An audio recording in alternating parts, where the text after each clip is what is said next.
I gave people all the stuff they really needed. Social Security checks, utility bills, TV guide. I want a TV guidance counselor. TV guidance counselor. Staying up to watch all night, and everything's gonna be alright with my TV guidance counselor. Hey everybody, welcome. It's Ken Reed here, your TV guidance counselor, and this is the show where each and every week since Valentine's Day 2014, I have welcomed an interesting guest, sometimes two, sometimes three interesting guests, and we've talked about classic television and whatever the hell else we feel like talking about, usually using a back issue of TV Guide magazine as the inspiration for our conversation. And this week is exactly that. My guest this week is comedian Adam Newman. Adam has a special out called Verses the Volcano. Came out a few months ago, but it's very, very good. I highly recommend that you watch it. You will like it very much. I put links in the show description. You can also go to Adam Newman Comedian and find links for it there and all his other stuff. I'm sorry, it's Adam Newman Comedy, not Comedian. I'm tempted to look up AdamNewmanComedian.com and see if something different happens, but it's Adam Newman Comedy. I don't know what I was thinking there. Very funny. You've seen him in things before, believe it. If you don't know, believe me, you have. But again, really good time talking to him. Want to have him on the show for quite a while, and that's what we did. So please sit back, relax, and enjoy this week's episode of TV Guidance Counselor with my guest, Adam Newman. TV is my friend, and it has been always there for me in time of need. Adam Newman, how are you? Doing great. Thanks for having me. I'm pumped to be here. You're so welcome. We were just discussing guitars for like 3 hours before we recorded, guys. Dude, we are guitar nerds. Follow us Yes. on our separate Patreon. No, I don't know what. I didn't even get into pedals. That's a whole other thing. Oh my God. I'm so pumped. I got a dude in North Carolina that makes pedals that's going to send me some to review or make video. I'm like, I just wanted. I love comedy and I love music, but man, yeah, it's so funny how on like social media people are like, we don't want to watch your dumb guitar videos. We follow you for the poop jokes, and then other people are like, I followed your thing because of that guitar thing you did, and your jokes are stupid. I don't know, whatever. I want more fuzz pedals. Yeah, and less. Get me a Venn. I need that middle part of the Venn diagram getting bigger. I want guitar nerds and comedy nerds on my side. It's fun. I was watching a thing about Sam Kinison the other day, and I think all comics, we all have we're roughly the same age. We have that kind of view of Sam Kinison, and like I was watching some of his old stuff, and I'm like, oh, his stand-up's actually pretty decent and unique. But then it had the when he decided he was a rock star era, and it's him shredding on the guitar and dressed like Stevie Ray Vaughan, and I'm like, oh no, and that's where I'm getting. That's the point I'm getting in mine, without the fame that he had, but that's what's hilarious is I literally over the pandemic was like, you know what, it's time to bust this guitar out as part of the comedy stuff, and I don't know. It happens. And I used to have a little chip on my shoulder about it, and now I don't care. It's fun. Who cares? But I hope I'm a better guy than I've heard Sam Kinison was. Oh yeah. Well, it could be worse. You could have got really into magic. You haven't seen the trailer for the special, have you? It's all about practice and obsession. It's the same thing. Card tricks, playing guitar. Yeah. No, I got a big old magic trick on this special as well, but it's I know, and I fully do not let this. I'm letting it be awkward, but it's not as lame as I actually really like magic, to be honest with you. Okay, so here's my thing with magic. I have a complicated relationship with magic. A long term, one of my early, like in my 20s, long term serious girlfriends left me. Broke up with me, and I heard through a friend that she was leaving me for a magician, right? Which I thought was hilarious. And I was trying to make jokes about it forever, on the rung of entertainers, comedians are here, magicians or wherever. Right. Which sounds so made up. It sounds like a premise, and you're like, no, it's real though. Yeah. I never really that material never really stuck for me. But then later, another serious girlfriend girlfriend, told me she was into magic. And so one year for Christmas, I like learned a bunch of card tricks, like just as like a little extra fun thing. And it was like fun. And then I learned a magic trick. Have you seen the David Blaine trick where he bites the quarter? Yes. And then he like, spits it back in. So so I learned how to do that trick. And on my, whatever. Spoiler alert. At this, it's on the special. By the time this comes out, this podcast comes out, the special's already been out for a couple of months. But I do a twist on that where I fart the quarter back in place. No, see, I'm a huge magic nerd. I just never had the ability to practice anything, which is why I'm also mediocre at guitar. But yeah, I love all that stuff. Have you seen Dealt, that documentary? Mm-mm. Oh man, it's about this guy who's completely blind and is like an amazing card magician. That's incredible, yeah. And he just practices all day, and he's also a martial artist. Like he's overcompensating. Is what I'm saying. Mean, I haven't seen it, but I do like the idea that everybody's just telling him that he picked the right card every time. Yes, they're not even cards; they're just like cheese slices or something. Yeah, good job, buddy. That's the one. But he's literally, there's footage of him like shirtless, sitting in a chair with a deck of cards in each hand, like shuffling them one-handed. Oh and he's like, yeah, but he does all these tricks, and it's like. He was on I used to love Fool Us, the Penn and Teller show. I still love it. Oh, yeah, I love that show, too. He was on that, and he basically came out and he said, none of this will be a magic trick. It's just practice. And then he did this amazing thing, and they were like, dude, I got no idea. Like, I don't know how you do that. Man, I like that as a line to say before you start on stage, though. None of this is a real set. It's just me practicing. Just practicing. Yeah. Which would be fun if musicians did that like comics do. Yeah. Like, guys, I'm just writing this song and working on it. So just practicing this mode, this scale. See how it goes. Yeah. Do a little crowd work now. I'm going to hit a chord and then you respond. Yeah. So when I asked you to do this, you picked a issue here from March 11th to the 17th, 1997, I believe. We got X-Files on the cover. I presume it's because the X-Files were on the cover. It was 1,000% because X-Files were on the cover. I don't have it in front of me. I wrote some notes to myself, but I could remember if was it 95 or 97? It might be 95. It is 95. You're correct. I was wondering because that plays heavily into which NBA games we're on. Yes, it's 95. The cover, there were a number of X-Files covers of TV Guide. This one is particularly strange because for some reason they have Gillian Anderson squatting and then David Duchovny is like almost on top of her like a dog humping another dog. He's got one leg over her. Oh yeah, I'm looking at it. Oh yeah, man, her weird. Okay, you can see her knees, so it is an odd scrunched up position for sure. If you couldn't see the knees, it would look like she's Dorfin. Yeah. Oh my God, I love it. You're already getting. I mean, we're already in time appropriate references for what the TV commercials would have been then for VHS box sets of Dorf goes golfing or whatever. Yeah. Yeah, it's just like it's a cool picture and it's this weird cool lighting, but it's just one of the weirdest poses I've ever seen two people get in. It is weird. Although I would honestly enjoy being either of the two of them in either of those positions in that photo, if I'm being I wouldn't mind being myself. Just one of the coats. Yeah. Yeah. I have low aspirations. I don't want to get too whatever, but David Duchovny is wearing a trench coat that I don't remember what year's trench coat things happened, but that might not have been a choice he would have made. 99. So this is pre-trench coat mafia. Yeah. He's got like an Inspector Gadget look going on. Yeah. It's most Miami Inspector Gadget. He's the least intimidating guy in a trench coat I've seen. It's a different time for sure.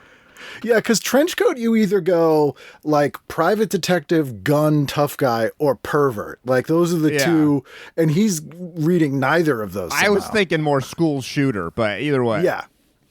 Well, yeah, I mean, most school shooters are perverts. Everyone knows. Okay, yeah. It's well documented. Man, these ads. It was fun looking at the TV shows, but and I know you've been doing this a while, but man, I haven't looked at one of these in a very long time. So just the ads for cigarettes and oh God, yeah. Whatever else is so crazy. My favorite thing is, and I bring this up on the show all the time, so if people are playing TV Guidance Concert Bingo at home, you're getting a square. But when they stopped advertising cigarettes, do you know what they replaced cigarette ads with without missing a single issue? I'm going to assume like vodka, like booze ads or something, but... prescription drugs. Oh, It was instantly like Cialis, Claritin, like oh my God. instantly. It was like that's so funny. I was just thinking of like I had so many like before I even was interested in drinking, I just I used to cut out Absolute ads from my like Rolling Stone. Stones and just hang them on my wall. I have no idea why. And they knew kids did that because they would make them so like, oh, that whole campaign where it would just be like Absolute Citron or yeah. My God. So this one, we also got like Vaseline intensive care ad. That's one I have to admit, don't see often in here.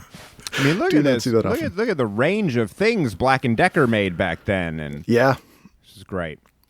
Did you get TV Guide when you were growing up? Yeah, we did. Yeah, I remember looking on the couch TV Guide and seeing what was going to be on, which is definitely something that kids don't get anymore. But no. We absolutely had TV Guide. I didn't like read it. I definitely just used it for the guide. There's some good articles, I will say. The articles are very well written. Literally, when you sent the PDF of this, I'm like, I'm going to read this. I'm going to read the X-Files article. Oh, it's good. I missed this when I was looking through. We got a big old ad for Yanni in concert. Oh, we certainly do. We certainly do. And the first cigarette ad I noticed is Misty, which I've never heard of in my life. I never heard of Misty either. The cartons look like tampons. Okay. Yeah. So. And actually, the tagline could be for tampons as well. It says slim and sassy. Yeah, that's pretty good. That's also what it says for every... Tori Amos is... not Tori Amos. Tori Spelling is all over this fucking thing. Oh, yeah. Nordic Track... Well, wait, what did you say it was? Slim and what? Slim and sassy. Slim and sassy. It could have been on Nordic Track. Slim and sassy could have been on a lot of 90s advertisements. Yeah, almost all of these in here. Even the moisturizer one. It wouldn't make sense, but I wouldn't be shocked if it was on there. No, I wouldn't either. And there's an amazing article in here about all the ripoffs of American Gladiators, and I don't remember almost any of these. I saw some in the listings, and I never heard of them either. But I was a Gladiators fan, and I watched the documentary that came out. I like that too. Oh, that was fantastic. Yeah, it was shocking, but not shocking to see how horrifically injured they all got all the time. No, it's one of those that you watch and like, yeah, it's shocking, but then you're like, but obviously it right. Joy to bring back another 90s thing. Yes, Doy. No, and the also very popular No Doy. No Doy. No Doy. You were born in New Hampshire, but did you grow up in New Hampshire? Yeah, I grew up in New Hampshire till I was like 15. Okay, where in New Hampshire? Bow, New Hampshire, right on the border of Concord. Oh, okay, all right. Are you a New Hampshire guy? I'm in Boston, but I know New Hampshire well. And I missed this. I met you in Boston years and years ago. Yes, I think I was probably hosting at the Comedy Studio and you stopped by. Oh, that would have made sense, yeah. Yeah, or like one of Eugene's shows or something.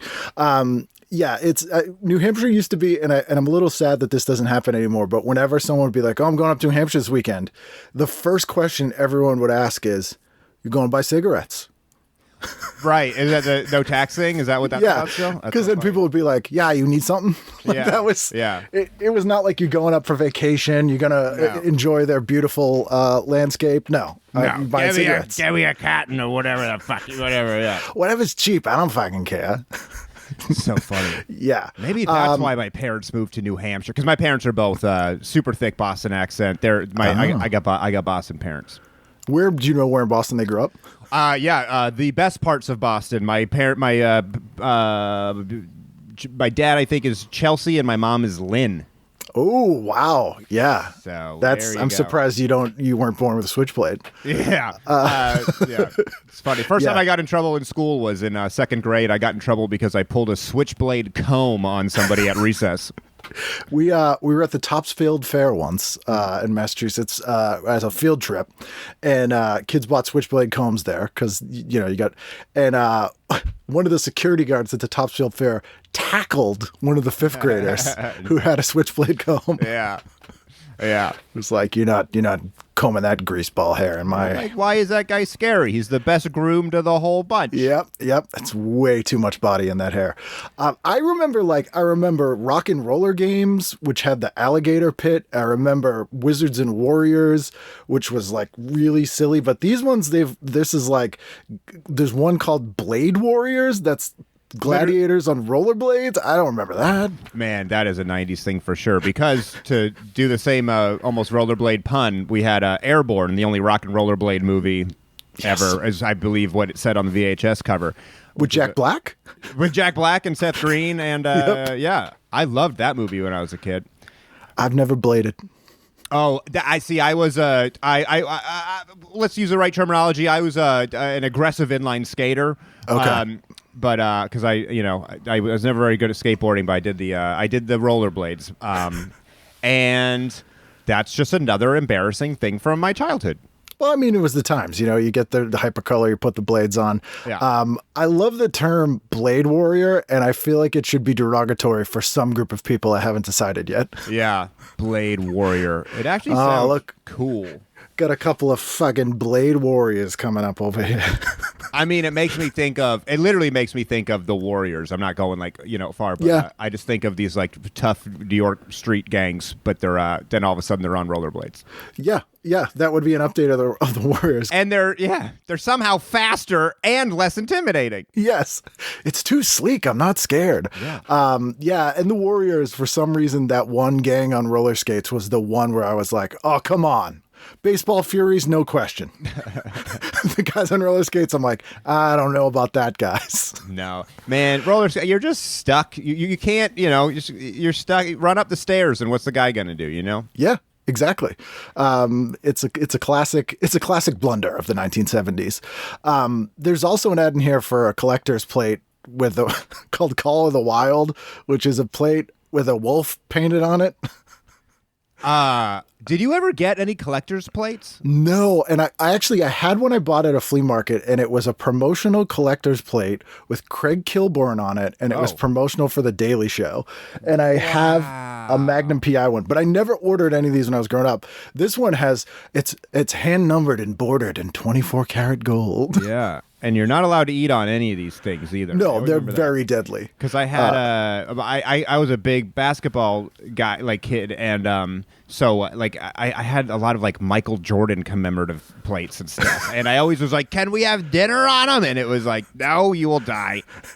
If you want your final meal, someone on their deathbed is like, "Finally, I can eat off my commemorative plate." I love that as a death row final meal thing. You're just Yes. I want a single bean on a Michael Jordan commemorative plate. We have a book. As long as it's the Tin Man. Yeah, we have a book somewhere. I think my wife has a book that's photos of renditions. Oh, final renditions meals of final meals, and there's a lot of burgers and fried chicken and whatever. But then there's also a single bean or whatever.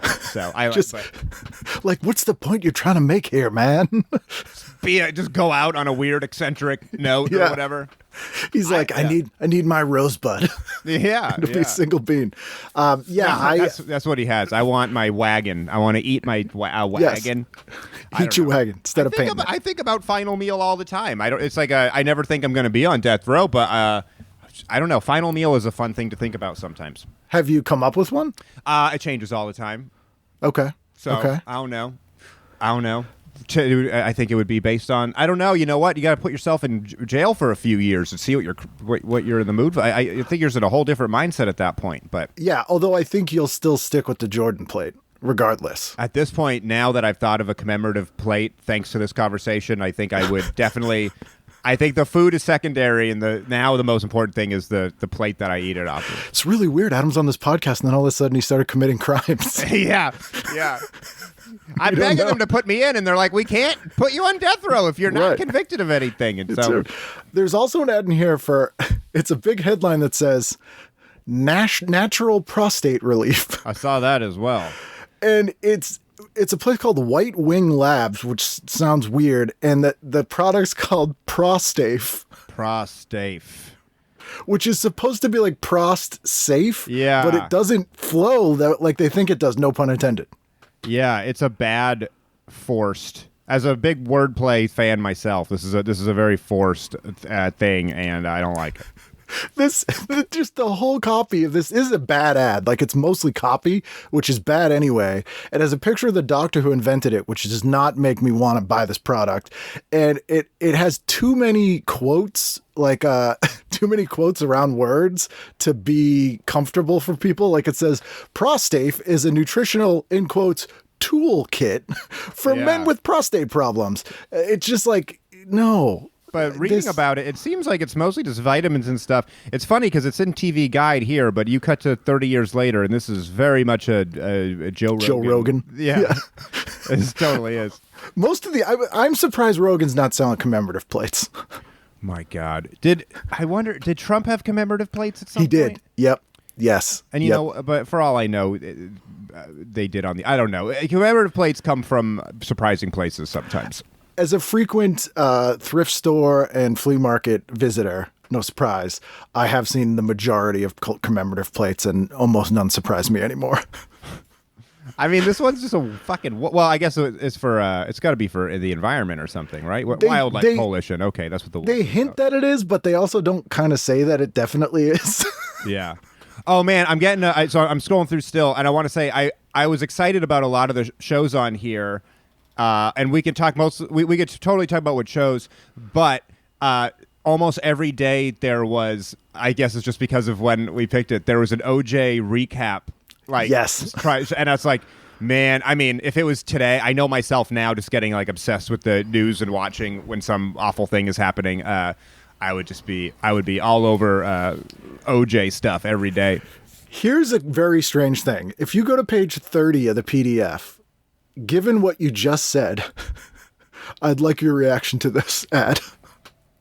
All right, page 30. Where are we at? We're at 22. Wait, are we looking at this sci-fi fantasy thing? No, page 30 of the actual PDF itself. Oh man, I think it's like page 55. Sorry. Yeah. Oh shit! This is the glove thing. Yeah.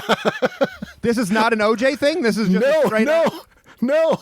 That's insane. So it's like a diagram of like a how-to diagram play, and it's this person like stretching their fingers, then putting a glove on, like a golfing glove and then using it for a remote. But when I was scrolling and you had just mentioned OJ, I'm like, wait a minute, is this a diagram of the glove and him murdering someone? That's hilarious. It's this, and then just like right onto the guide, and it's like OJ recap on CNN or whatever they got it on. Yeah, this is before the if it doesn't fit, you must acquit thing, I think. Wow. But yeah, have you read If I Did It? I have not. Oh my God, you must. I would. I know I would like to. There's PDFs out there. I can't say I haven't gotten to it yet. I've been aware of that book for a long time. It's absolutely it's more insane than you can ever imagine. Does there happen to be an audiobook where he reads it? That would be fantastic because I was going to say, I'm going to hit the road again, and it's like, it's nice listening to audiobooks in the car, but that would be a crazy one if the there probably isn't, but wow, new podcast idea. So he makes up an imaginary friend that did it, and he's with this person the whole time. So he's describing things he didn't do, but he's talking to the person who's doing it while they're doing it. And he's like, it's insane. Absolutely crazy. Yeah, that is bonkers. I might have to just go. I know on AI you can just like, use someone's voice and get them to do a song or whatever. So I might just have OJ reading his own thing.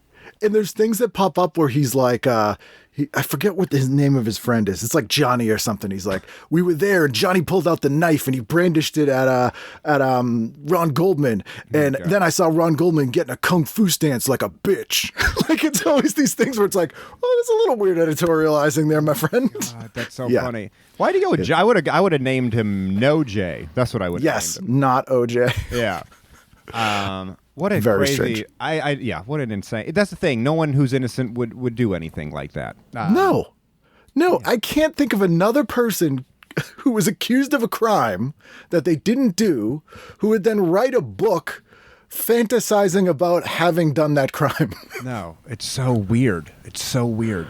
Anyway, I had a insane. buddy run into OJ in the airport a few years ago. Oh, no. And they took pictures with him, and he was just wasted at an airport bar. Of course.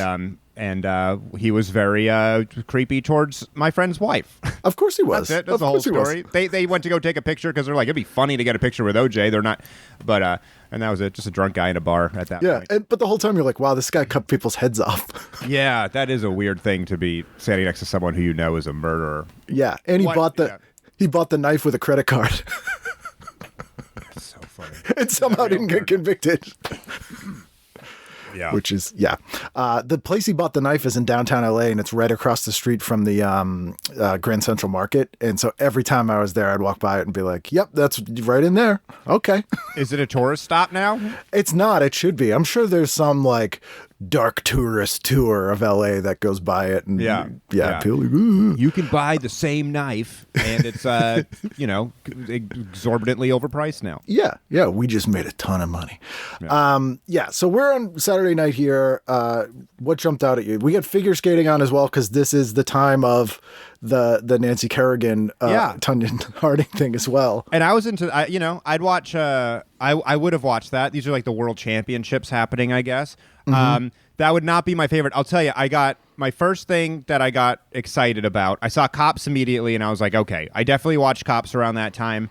And then I saw an NBA game, and I got excited about that. But then I was like, if this is 95, I want to say this is, because I saw the game is Lakers Bulls, which is very exciting. But I think this is Michael Jordan baseball years. Yes. So yes, it's when he goes, if Bo Jackson can do it. Yeah. So I would have gotten into that, but then I saw what I know I really would have watched, and one of my all-time favorite movies from me being that age is I would have been all over Blue Chips on HBO. I thought you'd say that. Did you? Oh man, Shaq's big screen debut. Yeah, with Nick Nolte, Anthony Hardaway's in it. Coach, how do you like my spin move? I love that movie, and I've rewatched it like on a plane in the last few years. And it was still like, Nick Nolte's the old grumpy. Of course. It's not bad. No, it wasn't bad. And Shaq is like super likable and fun in it. And I don't know. I still like it. I love sports movies. I've always loved sports movies. I'm not a big sports guy. I when I was in college, I was the movie critic guy for WFNX, which was like our alt rock station. And I remember I was a big WBCN rock BCN guy. Yeah, BCN had a much stronger signal. But we went to a screening of Remember the Titans. Yeah, so remember, when I moved to Georgia, Remember the Titans was shot at a neighboring high school of mine. Oh. And I was a new kid in high school because we moved from New Hampshire to Georgia, but one of my only cool female friends was a cheerleader at my school, and they had her be a cheerleader, like an extra, like a featured extra cheerleader in Remember the Titans, and that was massive when you're 16 years old in Georgia. But I was a huge I thought Remember the Titans was great. It was the first time I ever knew. In the end credits, she's dancing with the cast, and you're like, oh, she's famous. She's famous. Yeah, it was Michael. Was it Michael Bay that produced it? Oh man, it was a big one, but I don't remember. I can't remember who it was, but he was there, and he was dressed like full Miami Vice, 20 years out of style. And I didn't like the movie, and he's like, "What'd you think?" And I was like, "I didn't really care for it." And he's like, "What was wrong?" I was like, "That's kind of cliche." And then he's asking me, he's like, "Okay, so what?" And he's asking me detailed questions about what would be different. And I was like, "Yeah. Well, this is very weird. You're very rich. There's no reason for you to be asking me this." I mean, give me a cliche sports movie any day. I'm kind of into it. And this one really, I'm sure, went through almost all of the tropes. Absolutely. And all the racial stuff and all that. And but I was. What's your all-time favorite? Probably Rudy. Yeah. Fair enough. It's a big Rudy fan. But, if you want to get into Boston stuff, Celtic Pride, I was a big classic, co-written by Tony V. Oh, I didn't know that. I didn't know that. That's right. Man, sports movies. I could go. I mean, also, I'm of the age growing up in New England, like you, where all the Sandler movies were a big deal to me. So, and Slapshot was unusually popular among this crowd. Slapshot, yeah, sure. Man, I love sports. There's a movies. lot. I noticed that there's a show on called The Office. I saw that too. The debut. Yeah, and then I saw. I'm trying to. I don't know if I have that. I'm looking for it, but it said starring whoever as whatever, and I'm like Valerie Harper, as Rita what is Stone. this? Yeah. So Valerie Harper, everyone knows from Rhoda. She had Valerie's Family. She got fired from her own show. She had a show immediately after Valerie called City, where she was like the mayor of this small town. They put it on against her old show. So it was on a different network and it failed. So this was her second post-Valerie attempt at a show. And this is basically a show about like the secretarial pool. It seems like it's very 9 to 5. Yeah. But I'm 99% sure that that's Janine Garofalo in it. Really? I think it is. I believe. Yeah. I don't. Which is weird. And then Kevin Conroy is in it, who, sadly died a couple of years ago, but he was the voice of Batman and everything in the animated series. So this is a rare on-screen appearance by Kevin Conroy. That just is completely lost to everything. Yeah, I don't know how many episodes this lasted, but I do not think it was long. Especially since it was up against This Is Garth Brooks on Channel 10. I saw that. One of the most embarrassing comedy weekends of my life was in Vegas for a week following a Garth Brooks cover band. Ooh. And just seeing that everybody was way more interested in the Garth Brooks cover band. Of course, they know all the songs. I couldn't name one. I don't know. Yeah. But yeah. I'm just looking this up now to see if my inkling is correct. I am curious to see this show. And then it's also on right with the 5 Mrs. Buchanans, another show that did not last very long. Oh, my God. Oh, man, if you stay up real late till 1:30 in the morning, you can watch Best of Comic Relief. I could have been into that. I was always kind of I watch them every year, but it's some of the worst work by everyone involved. You're not wrong. That's funny. I watched it every year, too, and was also like, not their strong. I'm like 11, and I'm like, not Whoopi's strongest stuff. No, I've seen her do better. She can do better. Yeah. I feel like the only one who came across well on that was Bobcat, because he would just do something that seemed really whatever. Who is this here? Kristen Datillo. Oh, no, it's not. It's all people I've never heard of. Yeah, there's nothing that looks familiar for me Valerie about that Harper. office. Yeah. But yeah, Comic Relief I would watch every time. And again, always be disappointed, because there was HBO even had much funnier stuff. Yeah. Generally. I know. Yeah. Comic Relief comes on. You're like, I mean, for me at that age, I'm like, I just want to see Robin Williams do something funny. And it's, at that point, I've grown to appreciate Billy Crystal over the years. But at that point, I was like, I don't know what this guy's doing. Like, it's all these. I think it's because he would go into voices that I didn't understand. I don't know who Sammy Davis Jr. is or whatever when I'm 11. Anyway. Yeah. It whenever no one is ever like, let me tell you about my favorite Comic Relief sketch. Yeah. Oh my God. I couldn't even name one. No, I can't think of a single one right now. I just remember the 3 of them standing there riffing, I guess. Yeah. And it had a little bit of an energy of many of the overproduced shows I'm sure we've both been to, where you're like, man, they have a lot of hosts and not a lot of people here or things they planned on doing. I sat through this whole thing and I don't remember any of it. Yeah. That kind of thing. But there's some other comedies that, like, I was just kind of scrolling on the Saturday night late night, because that's when they would dump all the stand-up and that kind of stuff. The Saturday Night Live is the weird cast with Michael McKean and Chris Elliott. John Travolta's hosting. But Caroline's Comedy Half Hour has the Higgins Boys and Gruber, Stephen Leo, who I don't know, and Collins and Fetterman, who is Wayne Fetterman, I think. Yeah, I'm going to assume that's Wayne Fetterman, yeah. Very weird. And then Rob Stapleton, Maceo, Billy D, and Reggie McFadden are on Def Comedy Jam. Crazy. And on Lifetime, there's a Joan Rivers comedy special called Girls Night Out live in London. I would be interested in seeing that. Like if I was just smoking weed and scrolling through the thing here, I would be like, I'd watch a Joan Rivers special. Oh yeah, absolutely. They're all on at the same time is the weirdest thing. Like, it's the only time stand-up's on, and it's all in the same hour on like 5 different channels. Yeah, and now that exact time slot, there is still the only time you can watch stand-up, but it's only reruns of Comics Unleashed. Right, from 20 years ago. Dude, this is hilarious. I taped an episode in 2014, and it aired a couple months ago for the first time. For the first time? Literally, the producer emailed me a few months ago, and he's like, hey, so this is airing.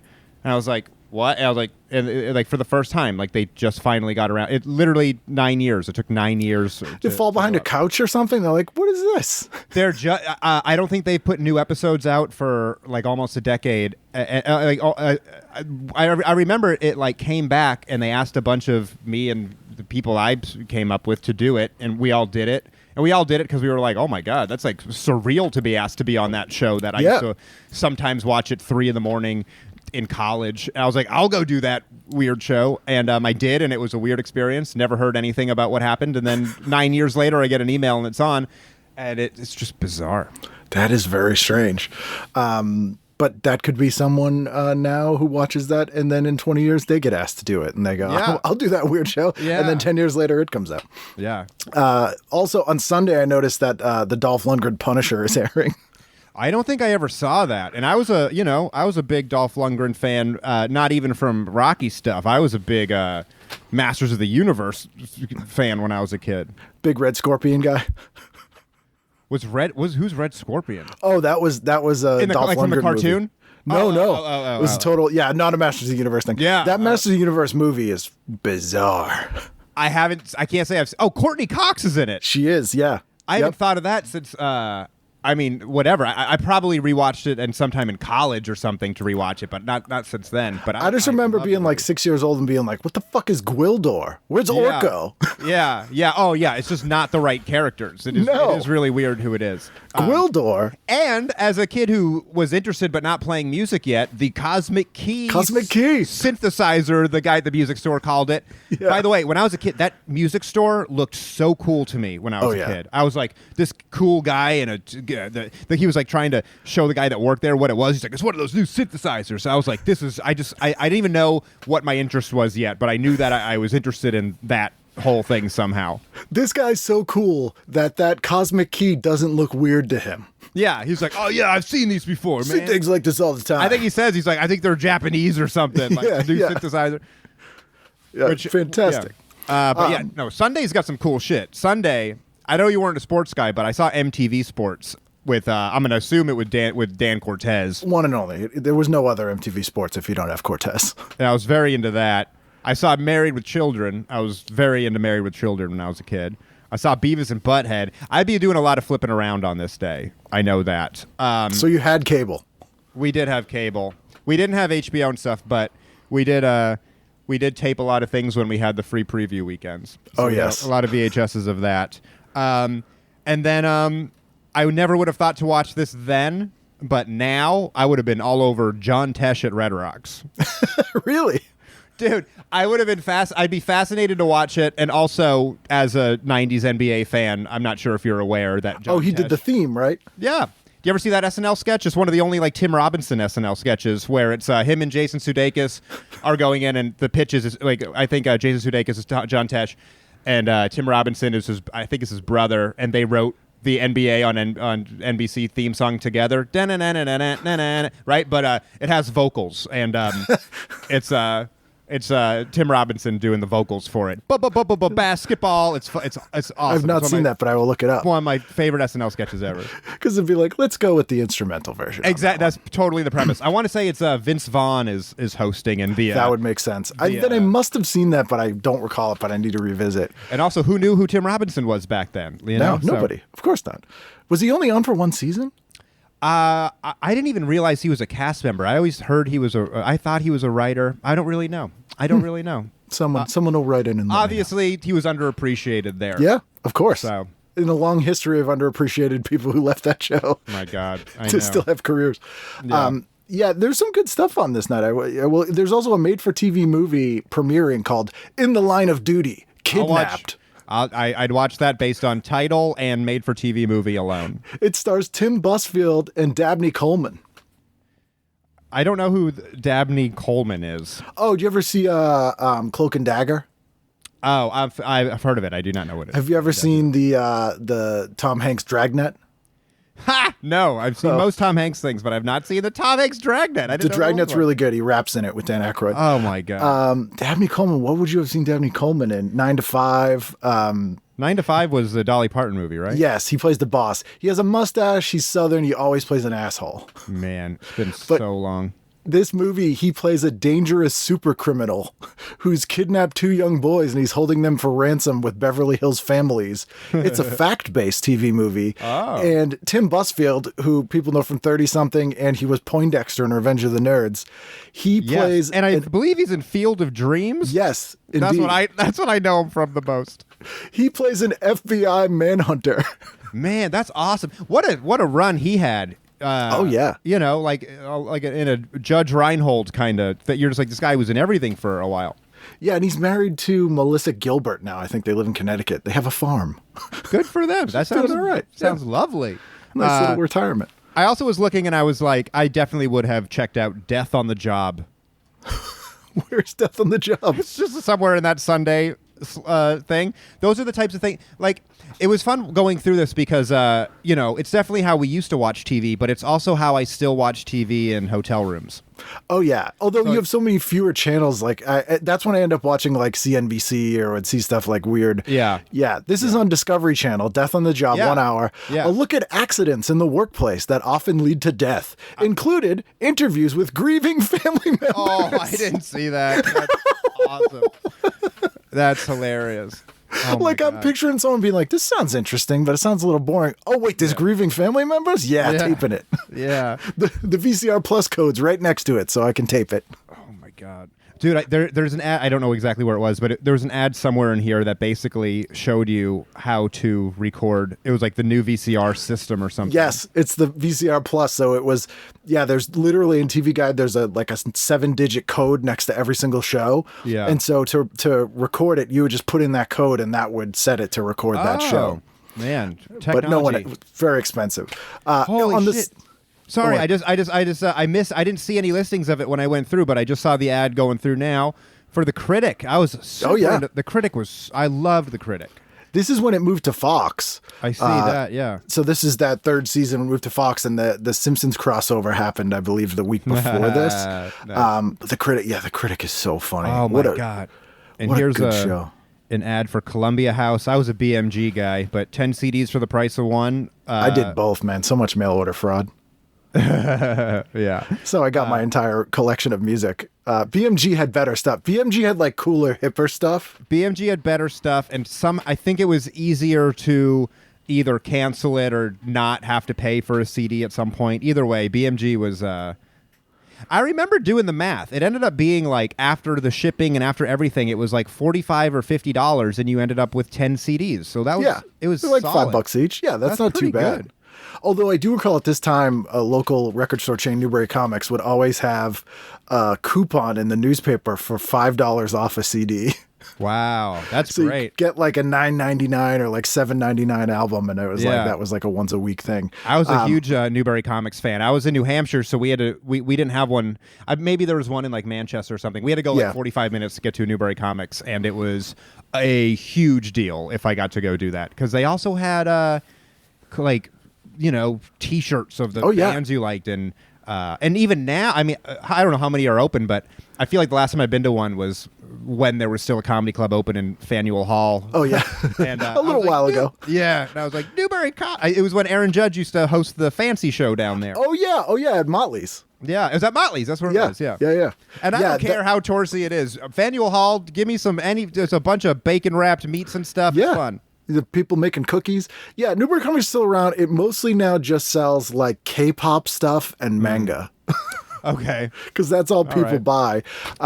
But yeah, it's so weird trying to explain to people younger than us that it's like to go somewhere that had music Yeah. and like a huge amount of it where you could find stuff was mind-blowing, because right now I'm looking at all these Columbia House albums and I'm like, I could listen to every single one of these albums right now for free. And that's insane. Yeah, true. Also, I'm just looking at I'm a full-on metal dude all the way, but I'm like, I would listen to this TLC album. I would listen to... It's funny how stuff from whatever certain periods of your life, you're like, I was never into TLC, but now it just only brings back a positive memories. And you're like waterfalls. Makes me feel nice. yeah. Now thinking back on the HIV epidemic, it makes me feel nostalgic and nice. I like Ain't Too Proud to Beg. Really tugs at my heartstrings. Look at it. There's almost no metal in here, actually, now that I'm looking at that. I'm looking at this, so I do remember the Forrest Gump soundtrack was my introduction to the Doors' Break On Through, because we used to play it at our summer camp radio station all the time. It's nice. It's weird. And the Doors movie was also big for me back then because it was an early movie for me that had a significant amount of nudity. Yes, male and female. Yeah. I believe you see one Meg Ryan boob, and I was very excited about that. But it's the good one. Yeah. Well, I mean, if it's not the good one, I can't even imagine how good the other one is.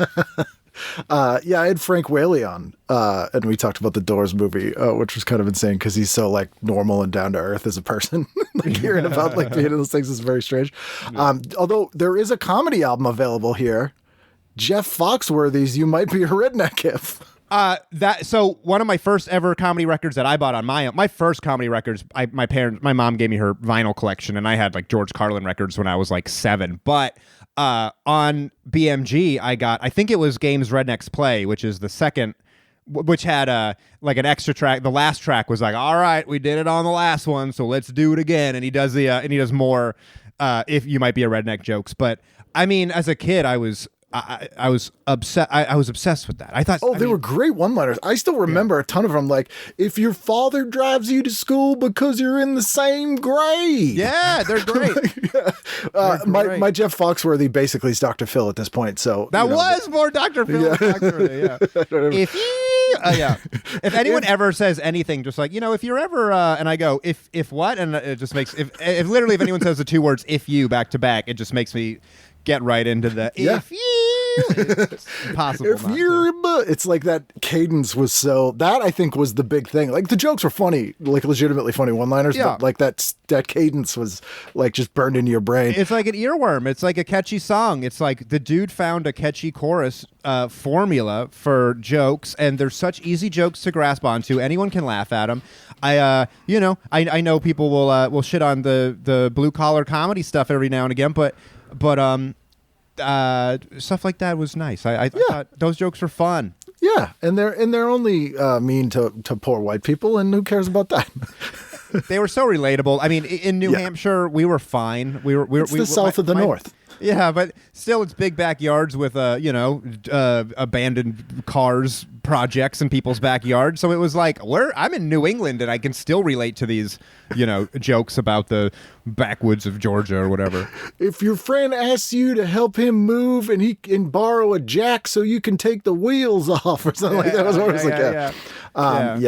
But if your TV stand is your whatever old TV, TV. Yeah, you get Alice in Chains, but it's Jar of Flies. Not a heavy record here. What metal era are you? Are you like a Dio guy? I don't dislike Dio. I'll take some Rainbow in the Dark any of these days. But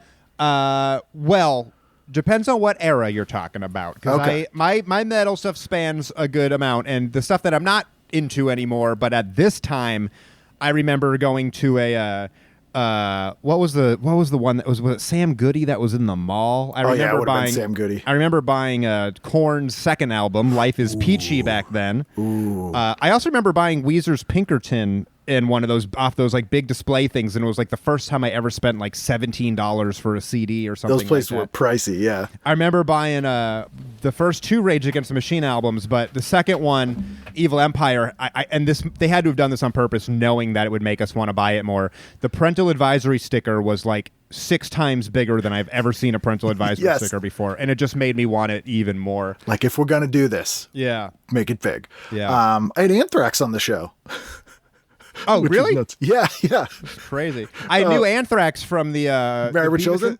No, the Beavis and Butthead Experience. The Beavis and Butthead Ultimate Experience, I think was the name. They had a VHS tape, right? I had it on cassette. It was it was an album, and it It had a bunch of songs. It had Megadeth on it. It had Anthrax. It had maybe Primus. Maybe yeah, I think Primus. I think Mother was on there. Danzig's Mother was on it. Yep. Yeah. It had a bunch of stuff like that, and then like it had then some like interstitial stuff with Beavis and Butthead doing little bits, and it had a song. Come to Butthead, the Buttheads, and I think they had an MTV video for it. And then there was Cher did a I Got You Babe. Yes, they Was had that a on that? huge video. I think it was on that. That I totally forgot about that till Not this thought very about second. that. I literally haven't thought of that in 20 years. That was Come to Butthead. That was amazing. Oh God. Mike Judge, how you got away with those things is fantastic. Big era of cartoons and people and real people wanting to get together. Cool World, I feel like, was an early thing there. Hollywood, if she could. Yeah, That was the ultimate, like, kid wants to rent a horny movie, can't, rents Cool World. Yep, and is kind of disappointed and kind of. Disappointed and also scared by their reaction to other parts. Yeah. Being like, I don't know. At least it wasn't Monkey Bone. I don't see Monkey Bone. Oh, you don't remember that movie? No.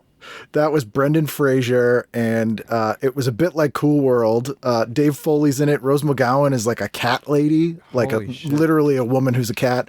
Yeah, it's a very Chris Kattan is in it. It's bizarre. Oh my God, it's so funny. I always, you always go and be like, maybe that joke I put out a few years ago like doesn't hold up as much. But then you think about some of these insanely famous people and the entire big budget movies they put out, and you're like, we're all doing stupid stuff. Oh yeah, there's people that have been totally erased from history that were multimillionaires headlining films that no one remembers now. That's all I want. I want 3 years of being like super in demand, and then get my farm in Connecticut next door to Timothy Busfield. Let me be Luke Wilson. That's all I want. I don't even need to have a brother who's more successful than me, surprisingly. No. I don't want to be the normal one. Anything on Monday jump out at you?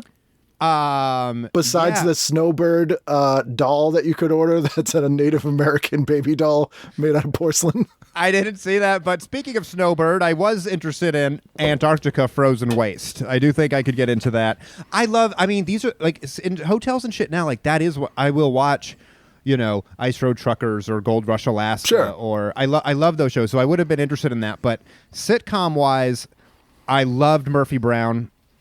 I would totally watch Murphy Brown. I've always been able to. I always liked The Fresh Prince. There was an NBA game on, but I think my favorite, and I think you probably could have found this almost every day of the week. My default favorite probably would have been Unsolved Mysteries. Of course. Which, along the lines of X-Files and stuff, I was super into Unsolved Mysteries. Right at hand for me to grab. Hell yeah! I have the soundtrack right here. On vinyl? On vinyl, yeah. I wonder if we could out-nerd each other for nerdiest vinyl we have. I have not even plural, the singular, the Jock Jam I have on vinyl, which is just like a mashup of all the Jock Jams. I have a lot of horror movie soundtracks and like Neon Maniacs. That's one I have here. Television's Greatest Hits, that kind of stuff. But I dumped a lot of my vinyl a couple years ago. Yeah. There's a show on that I do not remember. And so 95 were the season after both Chicago Hope and ER were huge hits. Okay. So Fox came out with a ripoff of those of their own, and Fox was making a feature out of mid-season replacements. They were calling it the Fox New Spring Season. Yeah, okay. And so this show is called Medicine Ball. Oh yeah, I saw it, and for a second I was like, oh, and I was like, nope, Moneyball. I know Dr. Quinn, Medicine Woman, and I know Moneyball. I have no idea what this is. So Donal Logue is in it. No one else I recognize. 7 young doctors begin their residencies at Seattle's Bayview Hospital. In the opener, Katie Cooper immediately clashes with her supervisor, Danny Macklin. That's Donal Logue, obviously. Loses his first patient and has difficulty breaking the news to the family. And Harley Spencer finds himself in hot water when he tries to correct a senior physician's misdiagnosis. That is crazy. I've never heard of that in my life. Whoa, is Red Shoe Diaries a David Duchovny thing? Yes and no. So he was in the pilot movie, okay. And then the show used him and the footage from that as the wraparound for every episode. Got it. Okay. There's some solid stuff on this day, though. Like, I see WWF wrestling I could have got into back then. today I'd be happy to watch I Love Lucy or Mary Tyler Moore. I could watch John Tesh at Red Rocks again. Yep. You could watch Tori Spelling starring in the made-for-TV movie Awake to Danger. Dude, Tori Spelling is all over this. She really is. She had a big year. Oh, man. I watch 700 Club anytime. Oh, I love how crazy 700 Club is. I loved it, too. And then MTV is like a crazy era of MTV. Oh, my God. It's a little after prime time, but The State is on MTV at this time. Yeah, this is when they did The State and Oddities, so you had The Head and The Max. Oddities was, I liked The Head. Oddities got weird, though. It was a little too weird, and I wasn't ready for it yet. Yeah, Liquid Television. Yeah, this was the time when I was... and all that stuff, yeah. I was taping 120 minutes every Sunday. Dude, I wasn't taping it, but if I caught one, I was obsessed with 120 minutes. Yeah, Monday I would rush home from school to watch the 120 minutes from Sunday night. Did Hum do one? Oh, yeah. Yeah. Man, I was so into Hum. I just got Stars is so good. Yeah, I got they reissued all the vinyl this year. I got some of those. Yeah, that song is a song that I didn't necessarily care for at the time, but now I hear it and I get like teary-eyed. I get teary-eyed like a Vietnam vet hearing Motown songs. Yeah. Dude, I got big into Hum in college even. First time I ever heard Stars was on Beavis and Butthead, though, where they were like, it was like the slow beginning and they're like, this sucks, and then it hits the big chord and they're like, yeah! And then it just goes to the next thing. Yeah, it's a good song. Did you said, so you know Brian, that I just did this so we did me, him, and Rick Wood did a Primus cover band a few months back. Also, who's playing bass?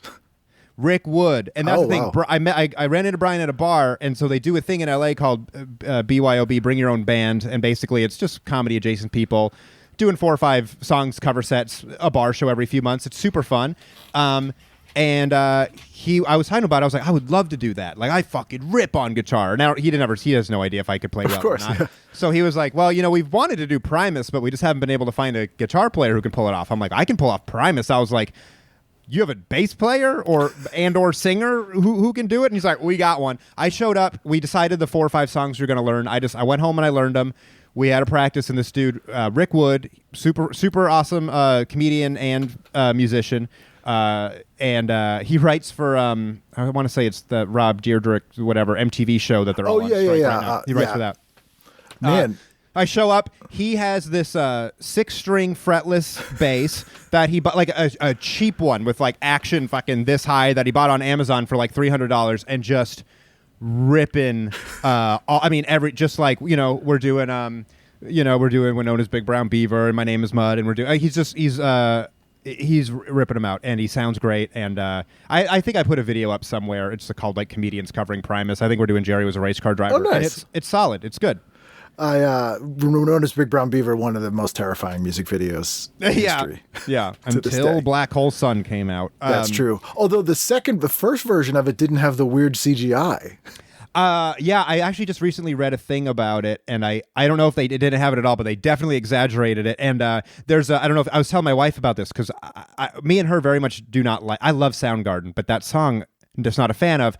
And I was like, I think I read an interview with Anthony Jeselnik years and years ago, and we found it. It was in the AV Club, and it was like talk about a song you hate or something. And Jeselnik talks. It's in such a hilariously funny, spot-on way about how awful the song Black Hole Sun is and how awful the video is. And I say all of this with Soundgarden being a band that I absolutely love. One of my least favorite Soundgarden songs. My favorite, Room's 1,000 Years Wide. Oh, really? On Bad Motorfinger, yeah. Yeah, I was going to say, you're not... it's funny because I like some Bad Motorfinger stuff, too. And then Super Unknown, there's some songs I really love, but the one that hits me the hardest these days Down on the Upside. Down on the Upside, I love that album. But Blow Up the Outside World, I love that song so much. I think it's such a great song. I have it's over here, but I have a Chris Cornell autograph. It's a birthday card he sent me.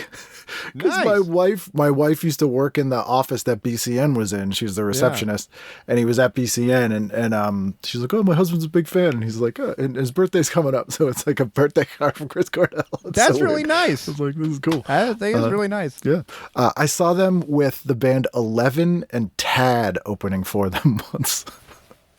Don't remember those ones. Yeah. I got some 90s concerts for sure though. I saw my first concert was Korn Family Values when I was 14 or 15. But then second concert was Jamiroquai, and that nice. was Virtual was insanity. Awesome. Yeah, dude, that was awesome.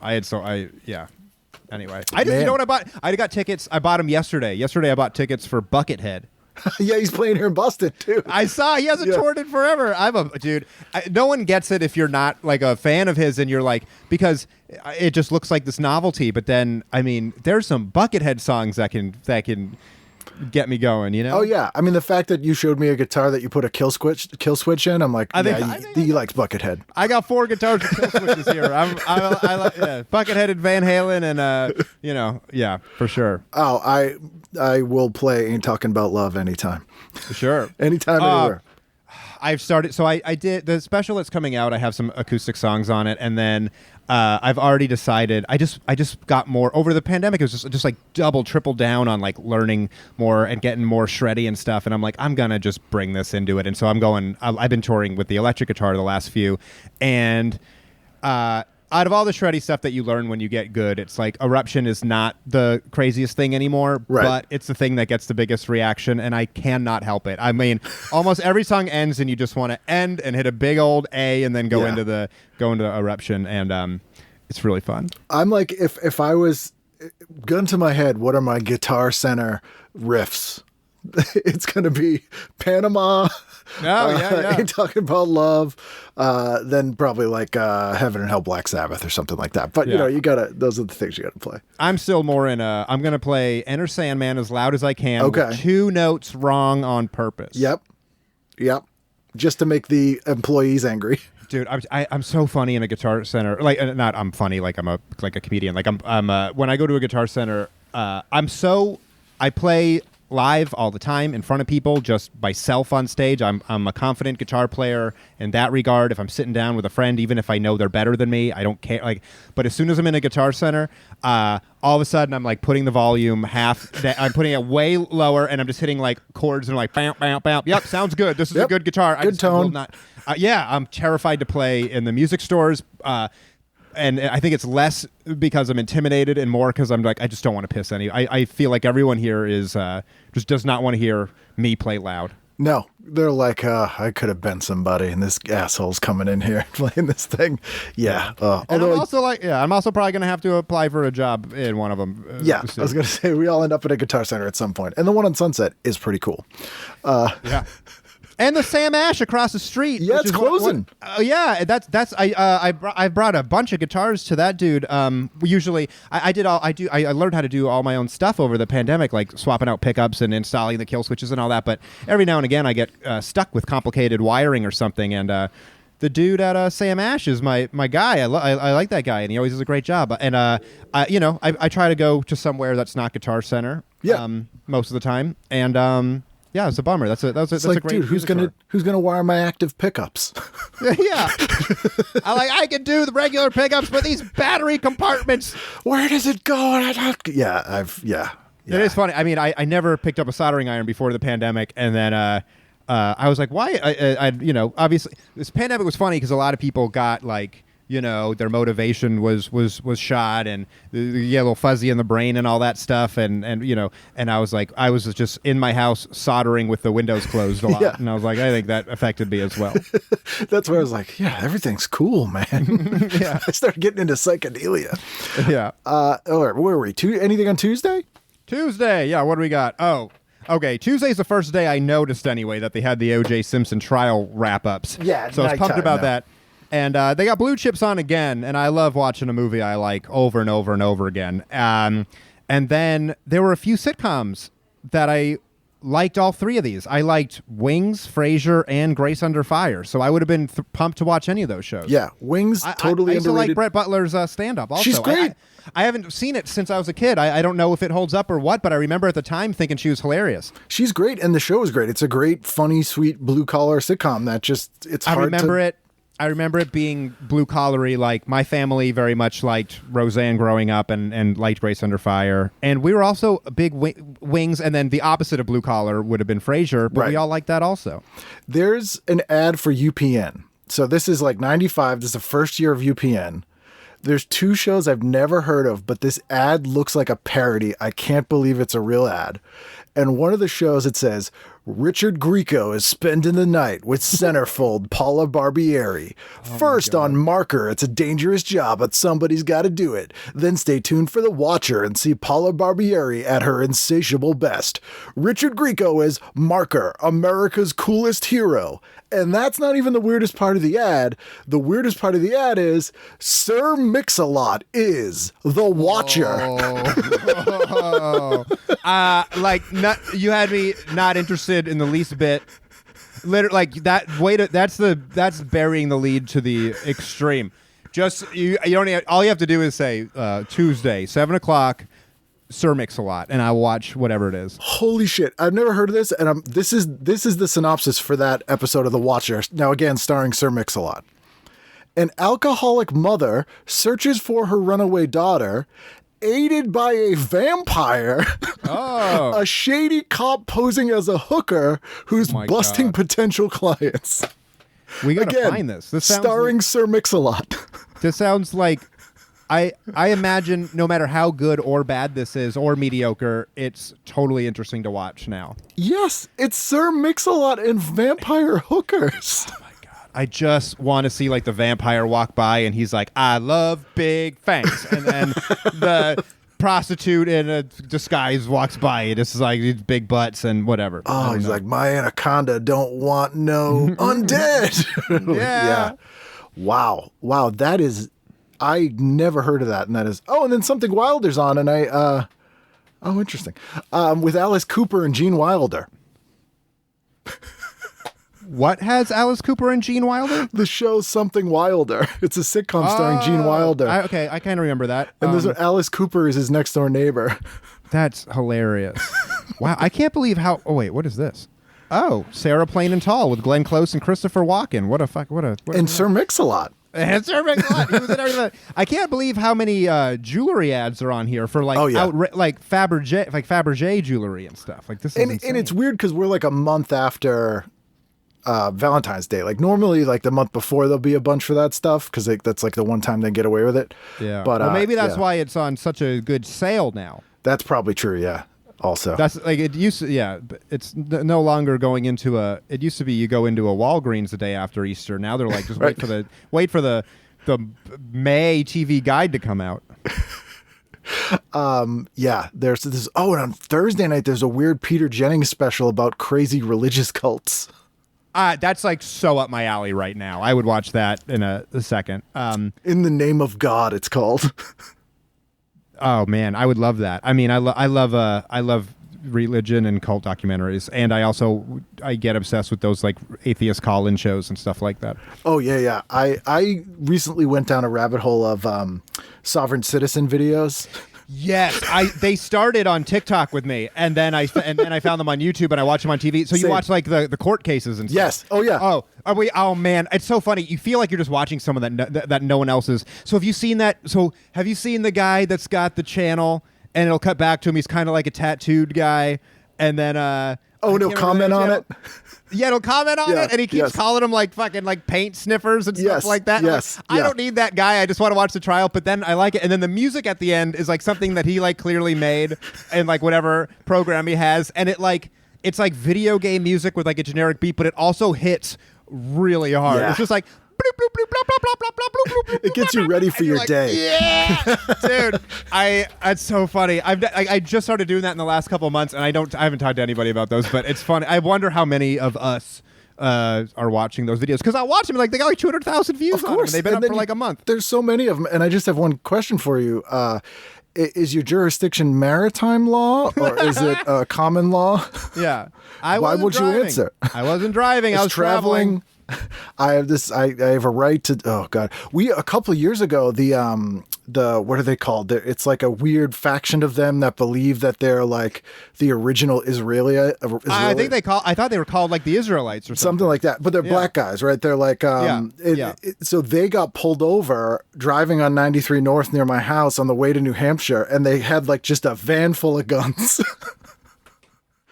That's insane. Yeah, Moorish. That's what they're called. Moorish. I'm aware of the Moorish as well. Oh my God, love it. Yeah.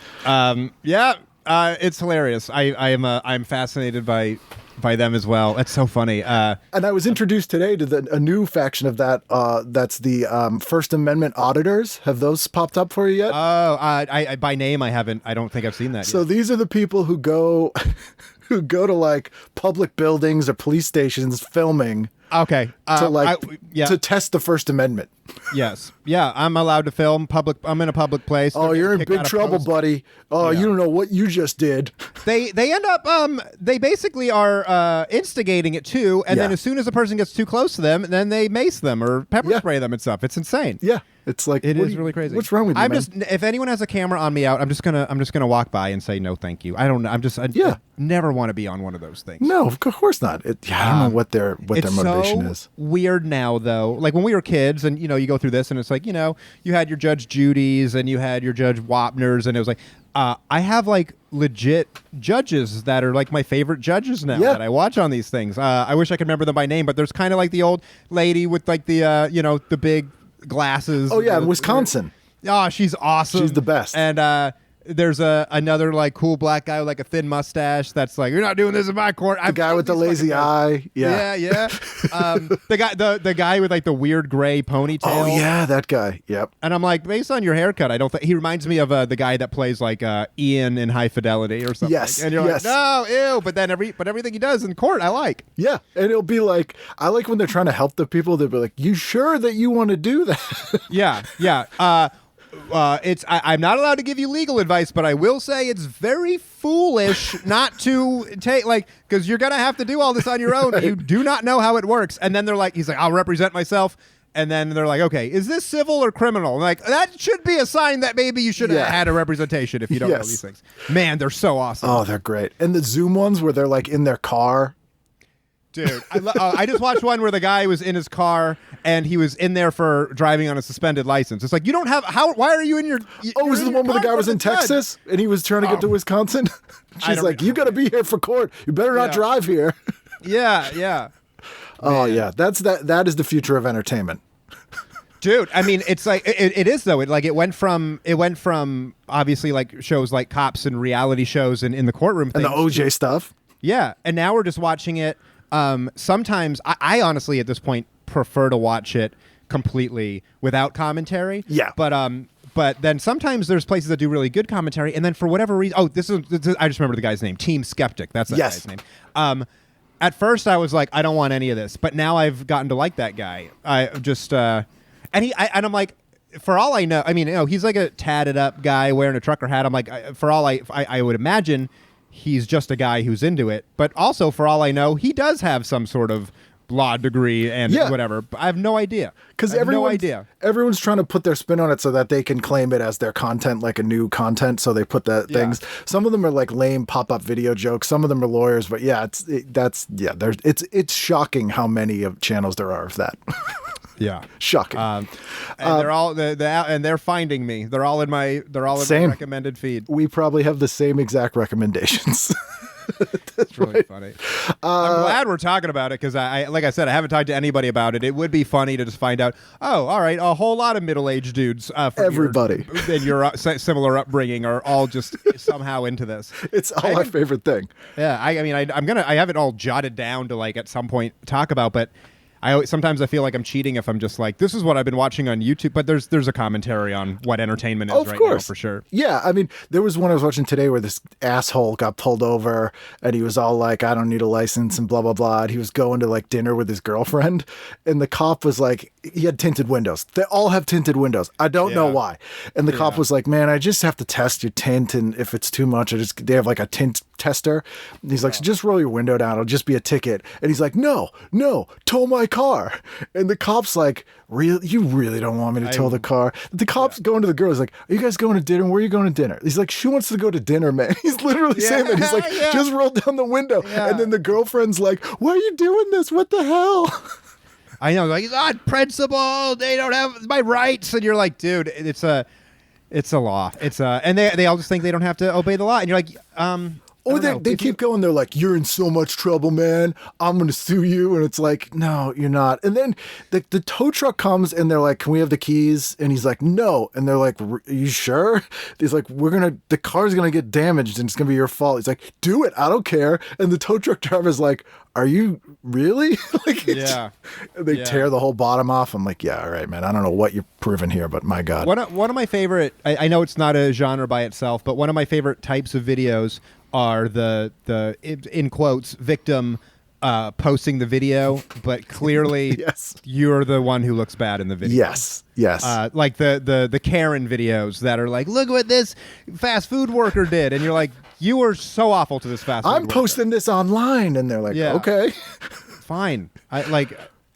Imagine having that much of a lack of self-awareness to realize how shitty you look in that video and thinking Yeah. you're the hero there. It's like, whoa. Yeah. That's... And then having to publicly apologize or get fired from your job for the video that you posted. That Yeah. you're so sure you were right about. And like, even if you were, like, what did you think would happen? Like, everyone's going to just like high five you forever? Or... Yeah. It's there's no monetary gain. There's no. I don't know. I guess it's just a big high five from the internet is what you're looking for. Yeah, it's man. So I won't keep you all night. Friday, what'd you get here? Friday. Oh, we're gonna skip right over Thursday. Oh, Thursday. I thought we were on Friday. Sorry. We'll go speed round for Thursday. NCAA first round. I know you're not a sports guy. I would have been very excited. We got Mad About You and Martin all day long. Yep. All day long. I watched both those shows. Coming to America. If I'm gonna watch a movie, I love it. I will say my one Michael Jordan thing. I own a Michael Jordan sleeping bag. Really? It was on That's clearance at Service Merchandise when I was a kid. And my dad was desperate for me to like sports. So that was what I got for Christmas one year. And so they're like, this will not mess you up. You'll sleep with Michael Jordan every sleep night. inside Michael Jordan. Is it like 7 feet big? I mean, he was 6'6". It's like a big red sleeping bag, and it has him like dunking on it, but it's got that like black paint splatter on it kind of thing. Yeah. I would have loved it. I would have loved it. And then you got some Rescue 911 in Seinfeld. I would have been super into that. But I bring it up all the time, but Rescue 911 is maybe one of the most comedic genius shows in the history of television. I'm trying to I just saw it and it caught my interest on the title. I'm not sure if I've seen a million shows in that genre. I'm not sure Rescue 911 specifically I can think of why that would be right now. Here's the genius. It wasn't a comedy intentionally. Okay. But 911 calls are all public domain. Yes. So, another YouTube thing I enjoy very genius. much is 911 calls. So they take 911 calls. William Shatner hosts them and introduces them deadly seriously. And they reenact them with the real call and terrible acting, and they're amazing. I love reenactmments so much. I got very lucky when comedy was going good in at some point 8 years ago or so, and I got to audition and get like some tiny little parts here and there, and I obviously if it had gotten to be some good acting work that would have been nice, but when I had the agent at the time, I was like, I know agents don't want to hear this, but like, because they'd always ask like, what roles do you want to go in for? Sure. I'm like, I want to be on these bad reenactments. Like, I think they're probably like non-union $200 a day type things, but like, if you can just get me on any of these cop, whatever, death at work, whatever, unsolved mystery, just the reenactment, just reenactment videos. Get me to play like the creepy neighbor or the stoned college kid. You know Cole Stratton from SF Sketchfest? Cole Stratton. Yeah, it's Cole and Janet are like the two that... Yes. Cole is in a Unsolved Mysteries reenactment as an actor, and it's about It's funny that I'm going to be jealous of him is like that. I know, that's the one thing. He's accomplished my dream. It probably got $400 for it. He's in the Zodiac Killer one. Whoa, and that's a big one. He gets to get shot. He's like in a picnic getting shot by the Zodiac Killer. I mean, I don't know. I know his name from Sketchfest, and I have a feeling we've probably met once or twice. But I want to send him a message and be like, it's so annoying when anyone never is like, hey man, I saw you got on whatever show. Who's the booker? Can you play whatever? But I want to be like, dude, yeah. How did you get? Congratulations. How did you get? That is one that I haven't cracked on how to get. I remember my agent at the time was like, yeah, I'll poke around and see, and I don't think he really Your agent's like, I looked into it. Apparently, you have to fire me And also, if you could somehow fall downstairs, I don't know how Yeah. that's helpful, but it's what I was told. Yeah, fall downstairs and then you just show up. Yeah. And they'll just show film. They won't even tell you what the reenactment is. They just film you and then they edit it. Yeah.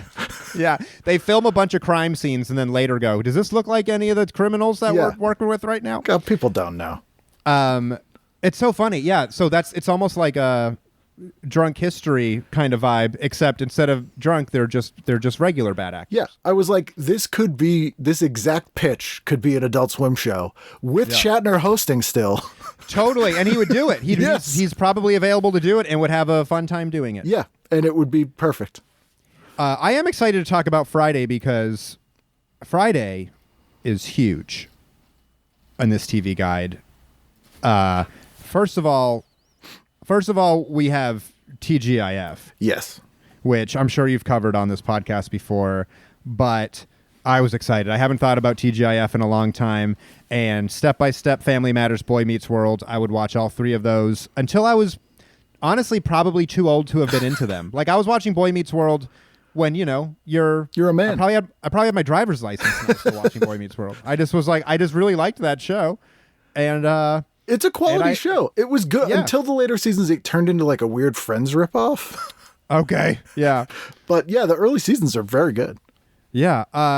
So I would have watched all those. I would have enjoyed that. And I'm saving the best for last. I would have watched, there's a 9-ball championship. I've always weirdly enjoyed watching people play pool. I would have watched that. I would not have been into this, but I would have watched for the curiosity. I would have flipped over to the Yanni concert for a little bit. And to bring out the big one, the cover story, we got a brand new X-Files on tonight. Yeah. And this is when they were X-Files. I'm trying to remember what season this would have been because 4? It would have been pretty good in season 4, I think. Yeah, this would have been when it was the linchpin show on Friday nights. For a long time, X-Files was paired with Sightings. Oh. Which was the bullshit Unsolved Mysteries, Just Alien stuff. And so then they were like, well, that doesn't work. So then they kept trying to find a show to pair it with. So it was Millennium for a while, Lone Gunman. Like they were trying to find another X-Files show. They never quite did. The show they pair it with this mid-season is called VR5. And it's like an anti-virtual reality show. Like it's like Man. I bet it holds up like Sandra Bullock's The Net. Oh, 100%. You know what I mean? It's probably a completely accurate portrayal of the world of VR. Laurie Singer is in it. So this one is Sydney has mixed feelings about an assignment from the committee when she discovers that the subject, a renegade scientist, is somewhat of a kindred spirit. Oh my God. Do you have the explanation, the description X-Files? for the X-Files episode? Yes. Yeah. Mulder is saddled with a new partner, Nicholas Lee, to investigate 2 deaths in which the autopsies indicate causes contrary to external evidence. This is when Gillian Anderson was pregnant. So Tony Todd is in this episode. Jonathan Grease is in this episode. People know as Uncle Rico from Napoleon Dynamite, and he's Laszlo and Real Genius. This one has a great cast. This is a pretty good episode. That's crazy. And then there's a repeat of the X-Files on at also. Yep. Interesting. Man, I would have been at the time. I probably would have been disappointed not to see Gillian Anderson, but I did. Yeah, I've watched every single episode of the X-Files and the movies. It was my my road show for probably a long time. I watched The Sopranos on the road too. You know, when I go on the road for an extended period as a not single man, not trying to go out to bars and stuff every night, I'd be like, I'm done. I'm going to go back to my hotel. I'm going to watch some episodes. I'm going to watch whatever show. Frankly, looking forward to it. I am, yeah. And now that I travel with my guitar on the road, I'm like, I just want to go back to the hotel and play guitar and watch TV and find some fun food in the city. Like, I'll hang out for a little bit after the show, but I love doing that. What did you think of the X-Files rewatching it? It was interesting to me how, man, it's slow. Mixed feelings. It is. Yes, it is. It is slow. It's interesting though when you watch it and try to watch it in context of the time, because you're like, there weren't shows like this, it would be like so many Monster of the Week ones, and then it would be like, whoa, these 3 or 4 episodes are like back, like they're so such bingey. I need to watch the next one right now. The black Whereas goo. What is it? yeah. Or little like they would have like alien arcs throughout whatever, and then next one was just straight up like some burned alien guy or something, or burned guy from the swamp or whatever it was. And so some of the monsters, like every now and again there'd be like a super cheesy whatever episode, and then other times it would be like this is just like watching like a modern drama hanging on a thread. Can't wait for the next one. So it was a little bit all over the place. It does move slow, and then it got really weird when towards the end. When they left. Yeah, when they left, and I forget the guy's name. The guy from like Terminator 2 and stuff that they have. Patrick, Robert Patrick. Robert Patrick, whose brother is in the band Filter. Wow. Is he the main guy from Filter? Yep. That's it, because that is Filter.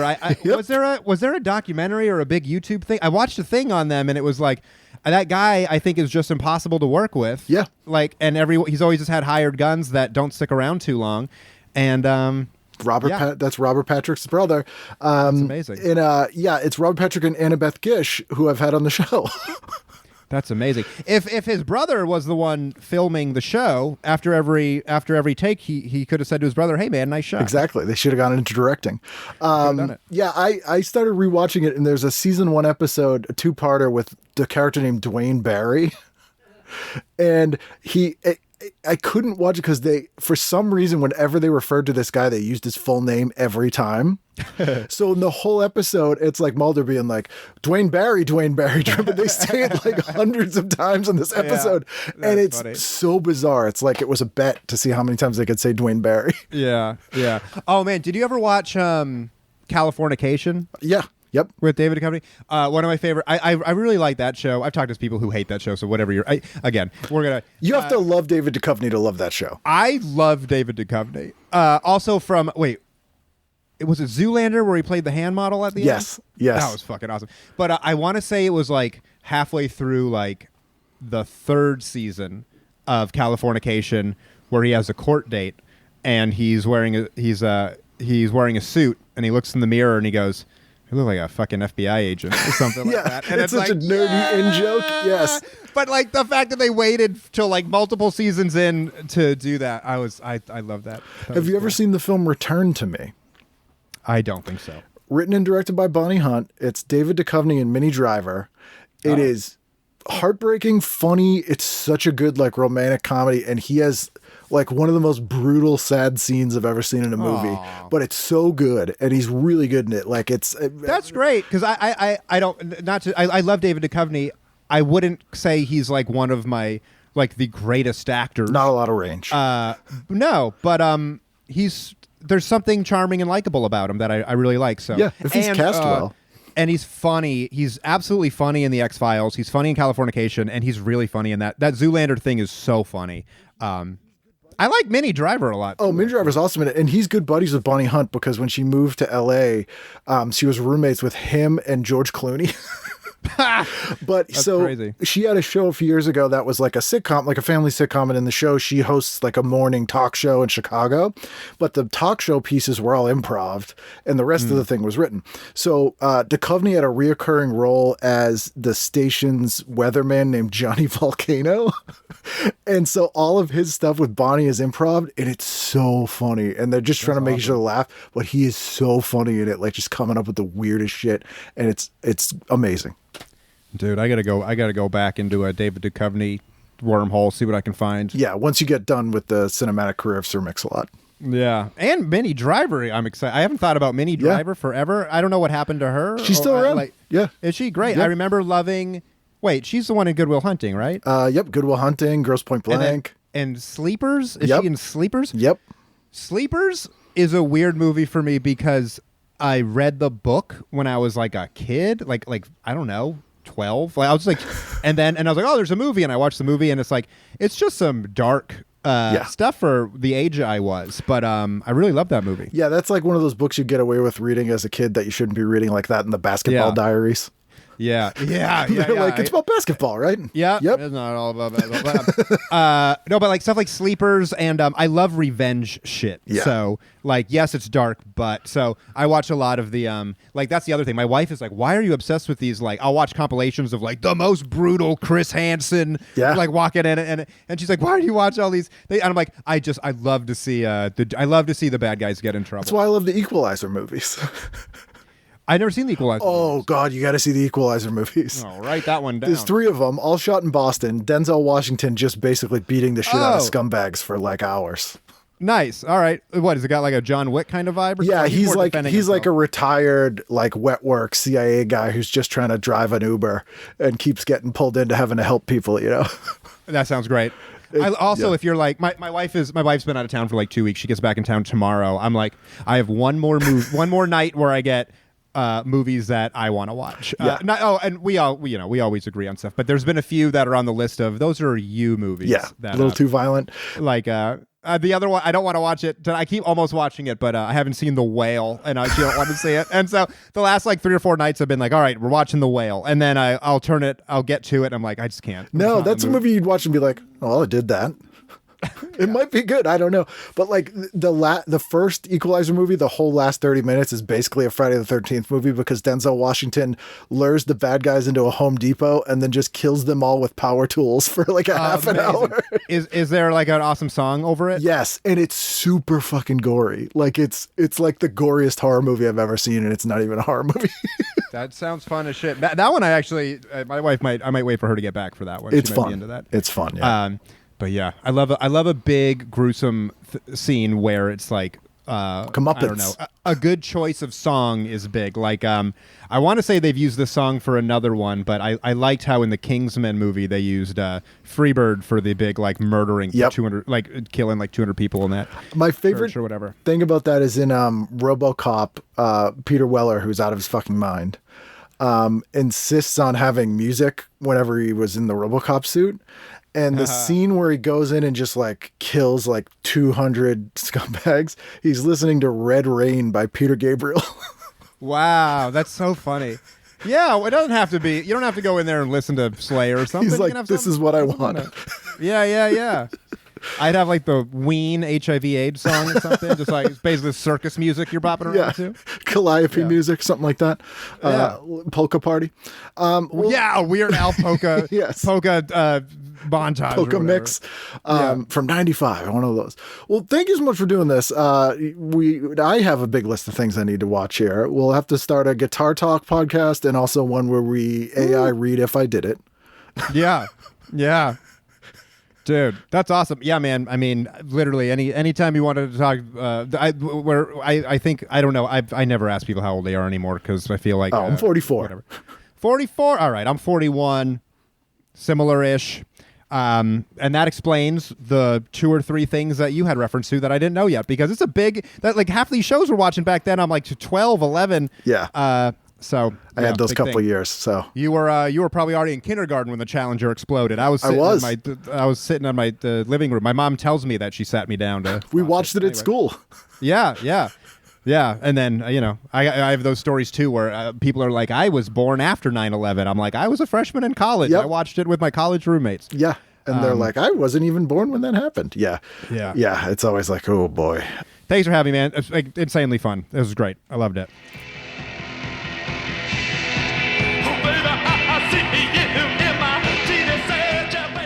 There you go. That's Adam. Jew Versus the Volcano is his YouTube comedy special that we discussed there at the beginning. So absolutely go watch that. I don't have a YouTube comedy special, but maybe do you want me to do one? You can email me at tvguidancecounselor@gmail.com or ken@icanread.com and let me know that. Or go to Patreon, patreon.com/tvguidancecounselor. As little as $1 a month is a huge help for the show. I truly do like hearing from you guys. So please reach out if you have a moment. Let me know how you're doing. Anything else you feel like sharing, and I will be here next week, so I hope you will too for a brand new edition of TV Guidance Counselor.